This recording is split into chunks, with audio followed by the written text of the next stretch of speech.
벌써 6월의 중선이 지났네. 하루하루 지날수록 날씨가 많이 더워서 학교 나오기가 점점 힘들어질 텐데 마스크까지 쓰고 등교하는 모습을 보니 마음이 참 안 좋네. 이렇게 무덥고 습한 날씨가 계속될 때는 불쾌지수가 높아져서 평소라면 그냥 지나갈 수 있는 행동이나 말도 상대를 기분 나쁘게 할 수도 있어요. 이럴 때일수록 상대를 배려하고 존중하는 말과 행동이 필요합니다. 그런 의미로 밝게 인사합시다. 바로 인사. 지난 시간에 배드민턴 소개는 어땠나요? 새롭게 알게 된 사실들이 많았죠. 나도 준비하면서 많이 배웠어요. 운동만 잘하면 됐지 뭐 그런 것까지 알아야 되나 싶지만 이런 상식들이 쌓이고 쌓이면 귀중한 자산이 될 수 있습니다. 나중에 잘 기억했다가 잘난 척 해봅시다. 오늘은 예고한 대로 배드민턴의 규칙과 경기 방법 그리고 여러 예절 등에 대해서 이야기하겠습니다. 오늘 배울 내용들은 지난 시간과 달리 실제 경기에 필요한 내용들이니까 잘 익혀둡시다. 먼저 배드민턴 경기장의 모습입니다. 먼저 그림으로 보기 전에 실제 경기장이 어떻게 그려져 있는지 보여줄게요.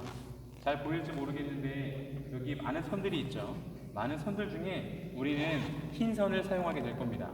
혹시 친구들이 많으면 검은 선을 사용하게 되는 경우가 있는데 우리는 먼저 하얀 선을 중심으로 하게 될 겁니다. 이제 그림으로 설명하게 될 사이드 라인 그리고 서비스 코트 등의 라인을 참고하면 되겠습니다. 영상으로는 잘 보이지 않겠지만 나중에 직접 강당에 와서 보게 되면 훨씬 잘 볼 수 있으니 걱정하지 마세요. 배드민턴 경기장의 모습을 그림으로 보겠습니다. 선이 많아서 복잡해 보이지만 단식, 복식 경기장을 한꺼번에 그려놔서 그래 보일 뿐 알고 보면 상당히 단순해요. 우리는 복식 경기만 할 거니까 단식 경기장은 제외하고 복식 경기장 위주로 설명하겠습니다. 우선 가장 바깥선, 가장 큰 직사각형을 경기장이라고 보면 됩니다. 이 선을 벗어나면 아웃이 되겠죠. 여기는 서비스 코트라고 불리는 곳인데 이 사각형 내에서만 서비스를 해야 하고 서비스를 받는 사람, 그러니까 리시브하는 사람도 서비스 코트 안에서 받아야 합니다. 네트에서 가까운 선은 숏 서비스 라인으로 서비스한 콕이 이 선을 반드시 넘어야 인정이 돼요. 이 선은 롱 서비스 라인인데 서비스가 이 선을 넘으면 아웃이 됩니다. 이 선은 사이드 라인인데 안쪽 선은 단식 경기에서 사용하는 선이니까 신경 쓰지 않아도 됩니다. 결론을 말하자면 서비스 코트와 선들은 서비스에만 적용되고 나머지 랠리에서는 경기장 전체를 사용하면 된다고 보면 됩니다. 다음은 배드민턴 규칙입니다. 어떤 경기든 마찬가지겠지만 설명해야 할 규칙이 정말 많아요. 그걸 다 설명하면 너무 길어지니까 꼭 필요하고 헷갈릴 만한 규칙들로 설명하겠습니다. 먼저 제일 중요한 규칙, 네트를 중심으로 셔틀콕을 상대 코트에 한 번에 넘긴다. 너무 쉽죠? 내가 상대에게 넘겼으면 셔틀콕이 바닥에 닿기 전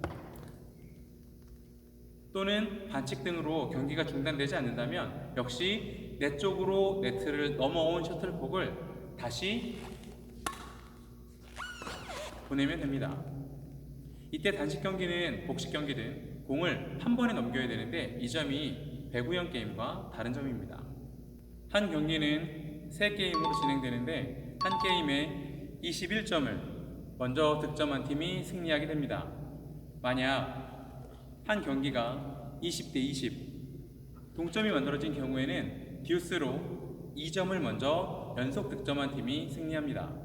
우리는 시간상 3게임이 아니라 한 게임만 진행하게 될 가능성이 높습니다. 경기는 서비스로 시작하는데 서비스는 배드민턴에서 매우 중요한 기술이고 헷갈릴 만한 내용이 많아 곧 다시 설명하겠습니다. 이런 경우는 반칙이 선언이 되고 득점이 됩니다. 우선 아까 얘기했던 서비스를 제대로 넣지 못한 경우 그리고 셔틀콕이 코트 밖에 떨어지거나 네트 밑, 바깥 또는 네트 사이로 통과한 경우 몸이나 라켓이 네트에 닿을 때도 반칙이지만 몸이 네트를 넘어가는 경우도 반칙으로 상대의 득점이 인정됩니다. 라켓은 좀 다른데요. 셔틀콕이 내 코트로 넘어오기 전에 네트를 넘어 치려고 하면 반칙인데 넘어온 공을 친 다음 넘어가는 경우는 괜찮습니다. 흔한 경우는 아닌데 셔틀콕을 고의로 망가뜨리면 반칙입니다. 물론 일부러 져주거나 상대방을 욕하고 때려도 반칙입니다. 배드민턴이 아니라 일상생활에서도 하면 안 되죠. 자, 이제 서비스를 설명할 시간이 됐네요. 이게 좀 어려워요. 우선 이렇게 기억합시다. 홀, 좌, 짝, 우. 홀, 좌, 짝, 우. 무슨 뜻이냐? 서비스를 하는 사람, 서버와 서비스를 받아야 하는 사람, 리시버의 위치를 얘기하는데 두 사람 모두 서비스를 할 때는 서비스 코트에 서 있어야 합니다.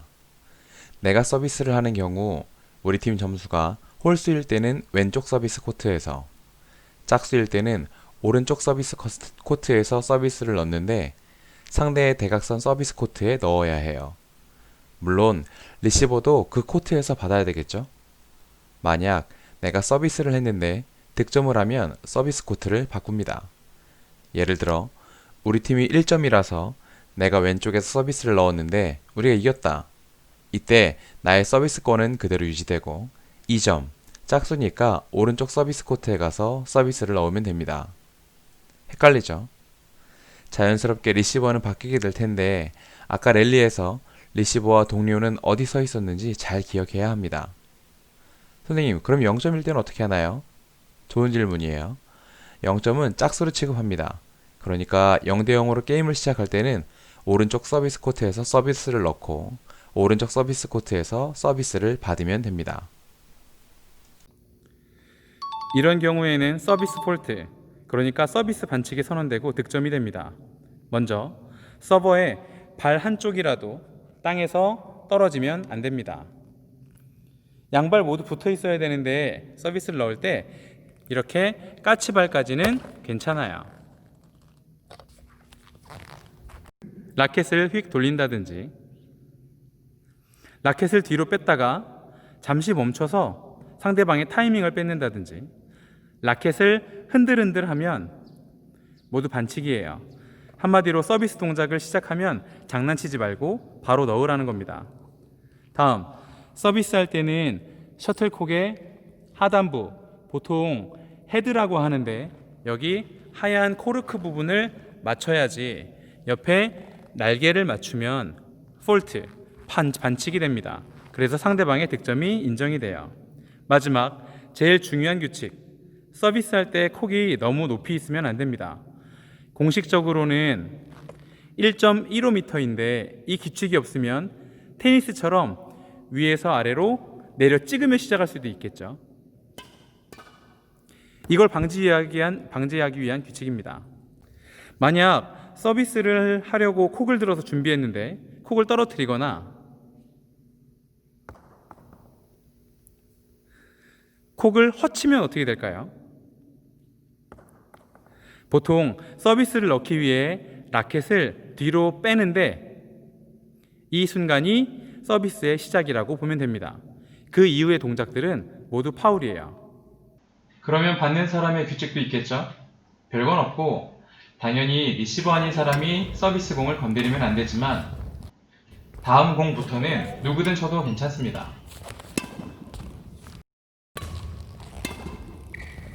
리시브가 준비된 경우에만 서비스를 해야 하는데 혹 준비가 되지 않았을 때 서비스가 오면 치지 않아도 됩니다. 만약 치게 되면 준비가 된 것으로 간주하고 계속 경기를 진행합니다. 이 정도 규칙이면 경기를 해도 좋습니다. 말로 설명하니 길었는데 이미 알고 있는 규칙도 있을 거고 하다 보면 금방 적응될 거니까 너무 걱정하지 마세요. 마지막으로 경기가 어떻게 진행되는지 설명하겠습니다. 코트에 들어서면 상대와 가볍게 인사를 한 후 누가 먼저 서비스를 할지 정하는데 보통 동호회에서는 셔틀콕을 바닥에 그냥 떨어뜨려서 콕의 머리 부분이 가리키는 쪽으로 결정하기도 합니다. 이렇게 되면 왼쪽 편 남자 선수의 서비스권이 인정이 돼요. 그리고 아까 설명한 대로 서비스 규칙에 맞춰 경기를 시작합니다.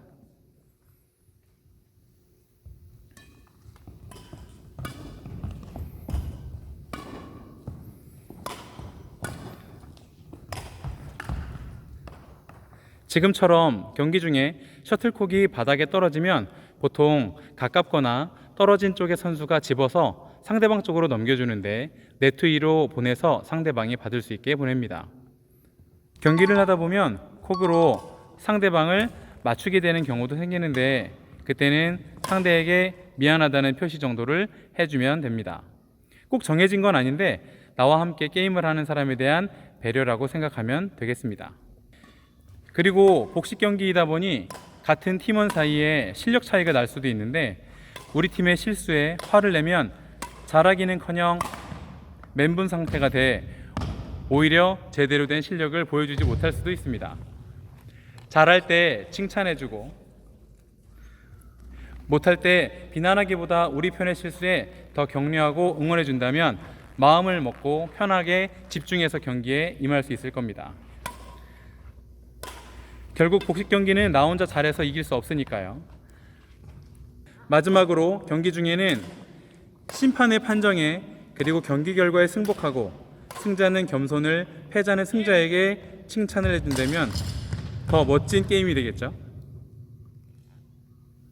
실제 경기를 하면서 배우면 이렇게까지 설명이 필요하지 않은데 엄청 길어졌네요. 다음 시간에는 셔틀콕을 네트 너머 상대 코트로 넘기는 여러 방법들, 즉 여러 스트로크에 대해서 설명하겠습니다.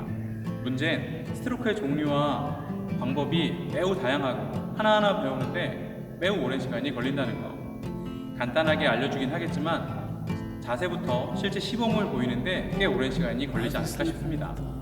최대한 잘 준비해 볼 테니까 다음 시간까지 모두들 건강하게 수업 받고 뜨거운 여름 건강하게 지내길 바랍니다. 바로 인사.